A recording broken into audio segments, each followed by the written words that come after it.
How to replace coolant. To do this job, you'll need good access to a few spots on your motorcycle. The radiator cap, the coolant reservoir, the coolant drain bolt, usually found on your water pump housing, and the radiator hoses. If your bike is covered in fairings like mine, the first step is to remove the fairings that are in your way.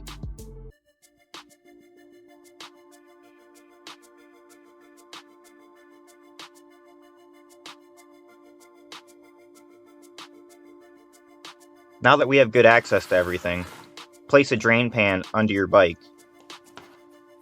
Some cardboard or extra rags can also be helpful. You'll thank me later. Now before we take anything else apart, I do want to mention, never remove any part of the cooling system while the engine is hot. Coolant is pressurized when heated, so removing anything like the radiator cap, for example, could spray hot coolant everywhere and could severely hurt you. Let your motorcycle cool off down to ambient temperature before removing anything. To drain the system, start by removing the drain bolt.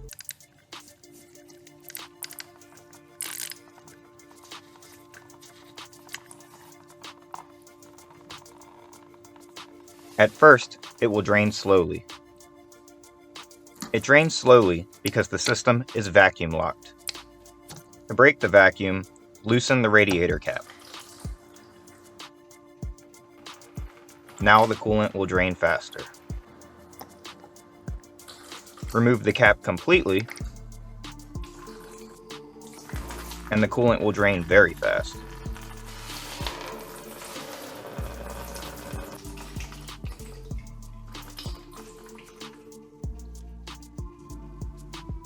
You'll also need to drain the reservoir.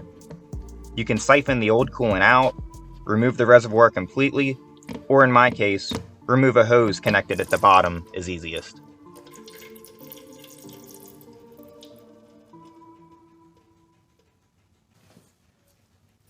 If you're switching types of coolant, or if your reservoir is really dirty, you're going to want to rinse it out.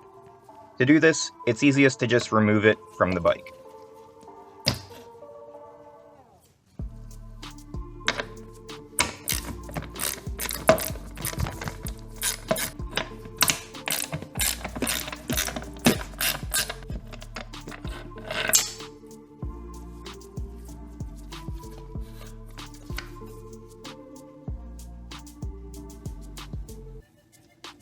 I'm going to just rinse my reservoir out with water. Any water used for cleaning parts or flushing the system should be treated with the same care as your old coolant. Collect it and dispose of it properly.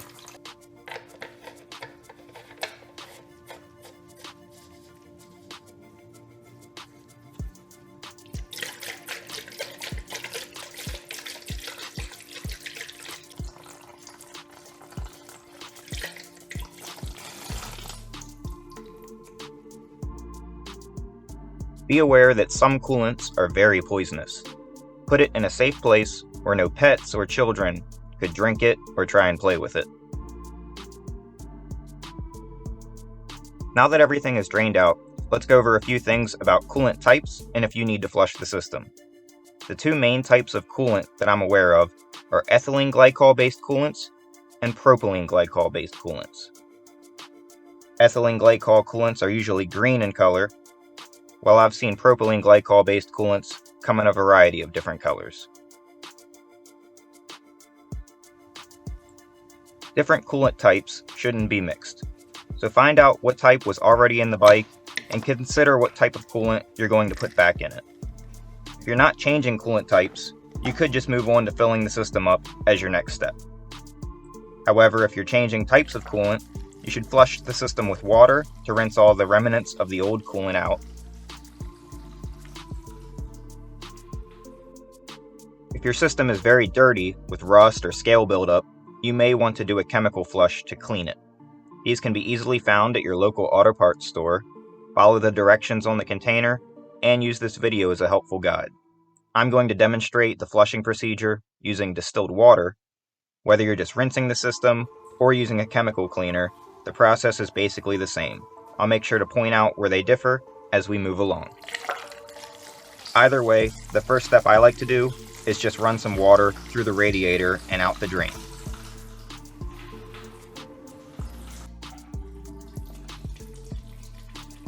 This will not run water through the whole system, just the radiator, but it is a good start to getting things cleaned out. Now we want to fill the system up completely, so reinstall the drain bolt,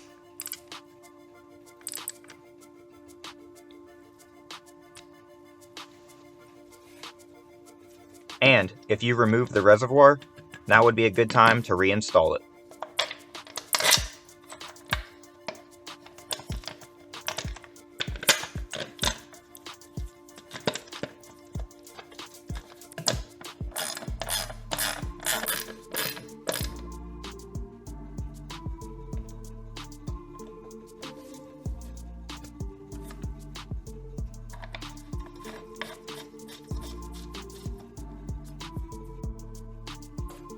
If you're going to use a chemical flush, you can add that now.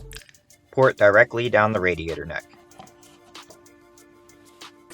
If you're just rinsing the system like I am, add distilled water.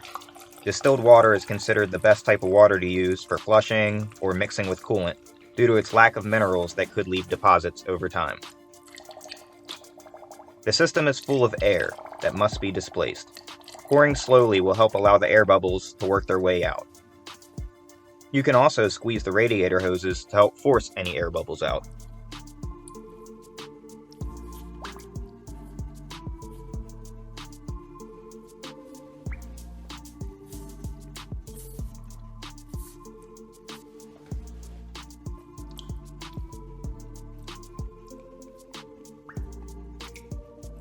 Repeat this process as necessary, topping off the radiator and squeezing the hoses until the system is full and no air bubbles remain.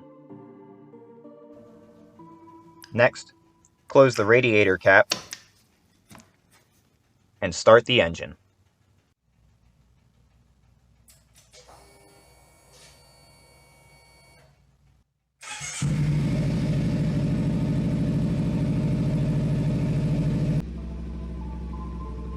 Bring the bike all the way up to operating temperature. If you don't have a temperature gauge, I found that an infrared thermometer pointed at the radiator was pretty accurate.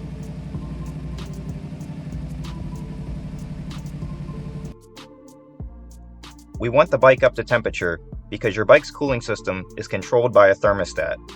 It is closed when the engine is cold and opens fully when hot. We want the thermostat fully open to allow for complete circulation to flush the system. Find out what temperature that is for your bike and bring it up to that temperature. For most thermostats, they fully open in the neighborhood of about 180 degrees Fahrenheit. For my bike, that temperature is 176 degrees Fahrenheit. Now that it's up to temperature, how long do we let it run for? Well, if you're just rinsing the system with water, a few minutes should be fine. For a chemical flush, follow the directions on the container, but I read through several brands, and most of them recommended about 10 minutes for a mild cleaning, several hours for a deep cleaning, and for really dirty systems, actually leaving the cleaner in the bike for several days, riding the motorcycle or running the engine periodically. Just keep in mind that water or these chemical flush products offer no freeze protection, so don't subject the bike to freezing temperatures without having antifreeze installed. Once you've let the engine run long enough to flush the system, let the bike cool off completely. Then you can drain the system just like we did before.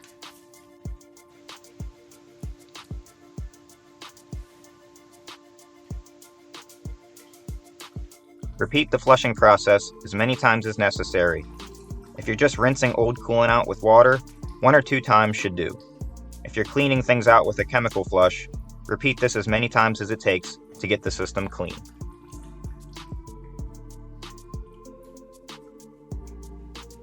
If you did choose to use a chemical flush, be sure to do 1 round of flushing using only water. You want to rinse out any remnants of the flushing chemical so it doesn't remain part of your coolant permanently.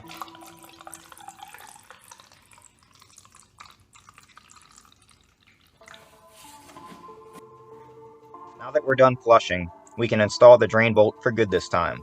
It's a good idea to use a fresh sealing washer, and make sure to torque the bolt to the proper torque spec.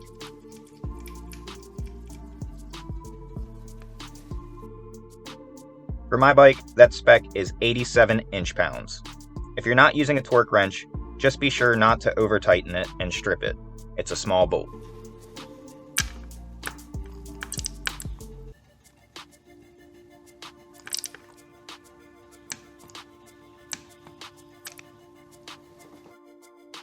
Now we're ready for coolant. There's a lot to choose from. Go with whatever your manufacturer recommends, or whatever type or brand you decide is the best for you. Coolant is sold in 2 different concentrations though, either premix or concentrate, so be sure to check if it's ready to use right out the bottle, or if it needs to be diluted by adding water to it first to achieve the correct ratio.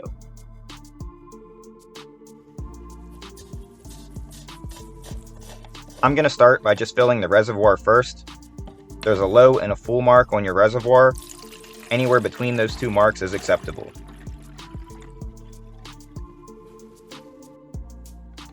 Personally, I like to just fill mine all the way up to the full mark.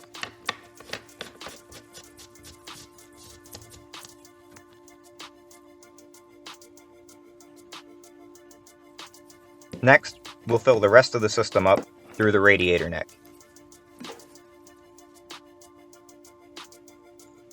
Your system is completely full of air at this point, and all of that air must be displaced. The only path for that air to flow out is through the radiator neck, the same place we are currently pouring coolant through. For this reason, a slow trickling pour will reduce air bubbles getting trapped. A quick and heavy pouring action will choke off the radiator neck and block the path for air to escape, encouraging more air bubbles to get trapped. A slow pour will leave plenty of space for coolant to flow in and air to flow out, greatly reducing air pockets in the system.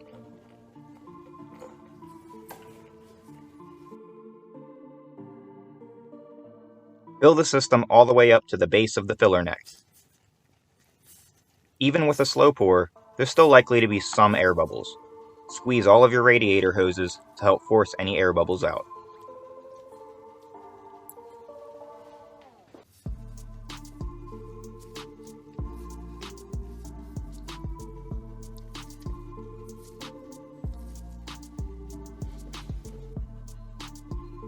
Continue to top off the radiator with coolant and squeeze the hoses until no more air is bubbling out and the level remains at the base of the filler neck.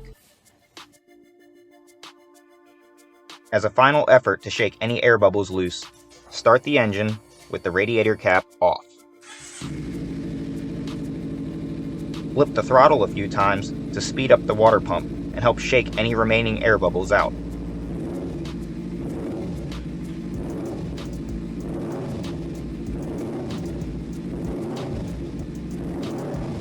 As the coolant heats up, it will begin to expand, so at some point, you'll need to install the radiator cap before it overflows.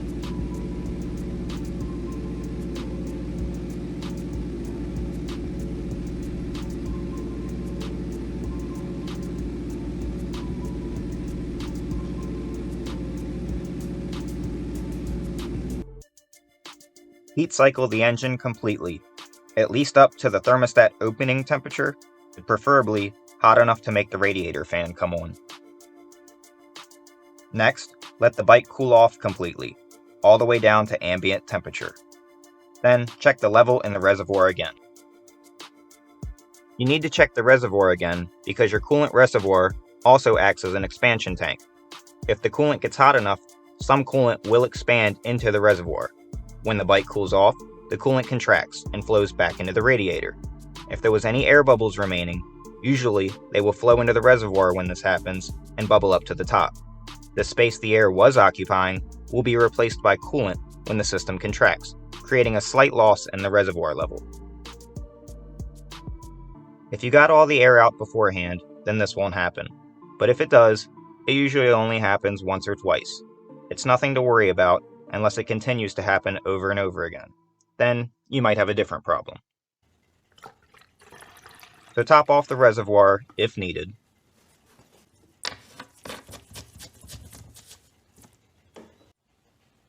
And and then, with the bike still cool, check the level in the radiator one final time.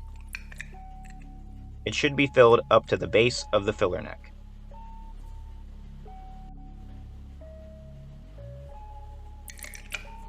If all is good, then that's it. Job well done. Thanks for watching.